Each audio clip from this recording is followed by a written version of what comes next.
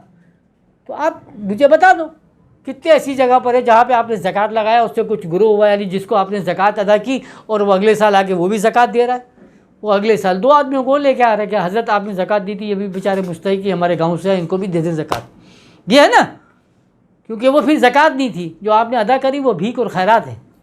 کیونکہ اگر زکوٰۃ ہوتی تو صحابہ کرام نے جب زکوٰۃ ادا کی تو اگلے سال جس کو زکوٰۃ دی تھی وہ اگلے سال وہ خود زکوٰۃ دینے کے لیے آتا ہے، لینے کے لیے نہیں آیا. ارے بھائی تو نے پچھلے سال تو زکوٰۃ لے کر گیا تھا. ہاں اس وقت زکوٰۃ کی ضرورت تھی، الحمدللہ زکوٰۃ نے مجھے گرو کیا، آج میرا کاروبار چل رہا ہے اور میں زکوٰۃ ادا کرنے کے لیے آیا ہوں. یہ ہے کمال. تو آپ نے کیا کیا، جتنی زکوٰتیں لے کے گئے تو ہم سوال نہیں کر سکتے کہ بھائی آپ نے زکوٰۃ پچھلے سال بھی تو ہم سے لی تھی، جو آپ کے پاس کم و بیش 10 ارب روپے جمع ہوئی، زکوٰۃ کہاں گئی؟ کہاں گئی؟ کچھ نہیں پتہ. پھر وہی کھڑے میں اگلے سال آ کے پھر وہی مسجد سے لانا ہوگا، زکوٰۃ ہمیں دے دیں، مدرسے سے لانا ہمیں. کیوں بھائی یہ مولوی جمع پیدا کر رہے ہیں، ہم مفتی پیدا کر رہے ہیں، مدرسے بنا رہے ہیں. کس کے لیے پیدا کر رہے ہو بھائی؟ مجاہد پیدا کرو، وہ لوگ پیدا کرو جو اسلام کے لیے یعنی خدمت کر سکیں. آپ تو وہ لوگ پیدا کرو جو اسلام سے خدمت لے رہے ہیں. وہ کہتا ہے اسلام کی خدمت کرنا، اور ایک ہوتا ہے اسلام سے خدمت. میں علم اس لیے حاصل کرتا ہوں کہ میں لوگوں کو مسلمان کروں، یا میں ایک علم اس لیے حاصل کرتا ہوں کہ میں مدرسہ چلاؤں تاکہ مجھے چندہ ملے. تو آپ علم اس لیے حاصل کرتے ہیں کہ لوگوں کے اوپر دین واضح کریں، یا اس لیے حاصل کرتے ہیں تاکہ میں اپنا پیٹ بھر سکوں. قرآن کیا فرماتا ہے؟ افسوس ہے کن لوگوں پر جنہوں نے اللہ کی آیتوں کو چند پیسوں کے عوض بیچ دیا، کھا گئے. یعنی جو علم سیکھا، جو باتیں سیکھی، اس پہ کھڑے ہو کر بیان کرنا شروع کر دیا اور کہا کہ حضرت جو ہے وہ بیان کے 10,000 روپے لیتے ہیں، 20,000 روپے لیتے ہیں. ٹھیک. تو جو پیٹ کے لیے بولتا ہے تو اس سے جو ہے وہی لوگ پیدا ہوں گے نا. لیکن جو اس سے اللہ کے لیے بولے گا اس سے اللہ والے پیدا ہوتے ہیں. یہ زکوٰۃ نشوونما کا نام ہے، گرو کرنے کا نام ہے. وہ ایسے معاشرے کو جنم دیتی جس میں گروتھ ہوتی ہے. یہ رمضان وہ مہینہ ہے جس میں قرآن کا نزول ہوتا ہے. یہ صوم وہ پریکٹس ہے جو آپ کو جہاد کی طرف لے کے جاتی ہے، جو پریکٹس ہے. اگر آپ ان سب چیزوں سے نابلد ہو جائیں اور پھر کہیں کہ ہم استقبال رمضان کر رہے ہیں یا ہم روزے کا استقبال کریں، تو میں نے پہلے بھی کہا روزہ جو ہے وہ روز جیسا نہیں ہے. ہم تو روزے کو روز جیسا لیتے نا، ایزی ہو کے لے رہے. نہیں، روزہ جو ہے وہ روز ہے بھائی. یعنی انگلش کا جو روز ہوتا ہے نا گلاب کا پھول، تو وہ گلاب کا پھول خوشبو دیتا ہے مگر اس کے بازو بڑے کانٹے رہتے ہیں، بڑی محنت کرنی پڑتی ہے. یہ آپ کو مہک دیتا ہے بشرط یہ کہ آپ اس کے اندر ڈوب جائیں اور اس کی روح کے ساتھ جو ہے پھر روزے کو رکھیں. تو جو میں نے آپ کو اکنامیکل آپ کو فگر دیا نا، کہ اگر آپ صرف یہی اسٹیمیٹ کر لیں کہ اگر ہمارا معاشرہ اس طرف لے کر جائے کہ ہم اپنے ایک وقت کا پیسہ اس میں اکاؤنٹ میں ڈالیں جو مسلمانوں کی ویلفیئر کے لیے استعمال ہو جائے، تو 2 سال 3 سال بمشکل 5 سال گزریں گے کہ آپ کو پھر پاکستان میں کوئی بھوکا نہیں ملے گا، کوئی غریب نہیں ملے گا جو ایسا کو بولے کہ جی آج رات کو میں کچھ کھائے بغیر سو گیا ہوں. یعنی چائنا اب جا کے کلیم کرتا ہے کہ چائنا میں کوئی ایک ایسا آدمی نہیں ہے جو یہ کھڑا ہو کر کہہ دے کہ آج میں بھوکا سویا ہوں. چائنا نے نہیں کہا، کیونکہ اس نے اپنا اکنامیکل سسٹم کو اس طرح سے بنا دیا، ہر ایک کے پاس اتنا دے دیا کہ وہ کم از کم رات کی روٹی کھا کے سوئے گا. مگر جس دین نے آپ کو یہ دیا، اس دین کے لوگوں نے کیا کیا؟ یعنی اس زکوٰۃ کو بھی اپنا مال سمجھا، اس روزے کا بھی اپنا ہی مال سمجھا، بولا بس اپنے پیٹ میں ڈالو. تو جب یہ ہوتا ہے تو پھر انا للہ و انا الیہ راجعون. تو بس اپنی گفتگو کو یہاں مکمل کریں. عزیزان من، اب چونکہ آگے رمضان شریف آنے والا ہے تو ہماری محفل نہیں ہوگی انشاءاللہ تعالیٰ. عید کے بعد زندگی بخیر تو پھر اہدنا الصراط المستقیم سے ہم دوبارہ اپنی اس محفل کا سلسلہ جاری رکھیں گے. اللہ تبارک و تعالیٰ کہ حضور میں دعا فرمائیں کہ اللہ تبارک و تعالیٰ ہماری اس محفل کو اپنی بارگاہ میں قبول و منظور فرما. اللہ تعالیٰ جو بیان کرنے میں ہم سے غلطیاں ہوئی ہیں، جو کوتاہیاں ہوئی تیرے و تیرے حبیب کی بارگاہ میں معافی کی خواستگار ہیں، اللہ پاک معاف فرما. اللہ پاک جو اس میں حق ہے، جو سچ ہے، اس کو قبول کرنے کی طاقت عطا فرما. اللہ پاک ہمیں رمضان کی حقیقت جو ہم پر واضح ہو، جو ہم پر واضح نہ ہوئی، اس کو پر ہمارے لیے سینے میں ہمارے پر کھول دے، ہم پر روشن کر. اللہ تعالی ہمیں رمضان میں روزہ رکھنے کی روزے کی روح کے ساتھ توفیق عطا فرما۔ جس طرح صحابہ کرام نے روزہ رکھا اللہ تعالیٰ اس طرح سے روزہ رکھنے کی توفیق عطا فرما۔ اللہ تعالیٰ جس طرح صحابہ کرام نے روزہ افطار کیا اللہ تعالیٰ اسی طریقے سے ہمیں روزہ افطار کرنے کی توفیق عطا فرما۔ اللہم ارنا الحق حقا وارنا الباطل باطلا والحقنا بالصالحین۔ اللہم اعز الاسلام والمسلمین، اللہم حافظنا وانت خیر الحافظین، اللہم ارحمنا وانت خیر الراحمین۔ یا رحمان یا رحیم یا کریم استغیث برحمتک یا ارحم الراحمین۔ وصلی اللہ تعالی علی خیر خلقہ نور عرشہ زینت فرشہ محمد وآلہ وصحبہ اجمعین برحمتک یا ارحم الراحمین۔ وصلی اللہ تعالی علی خیر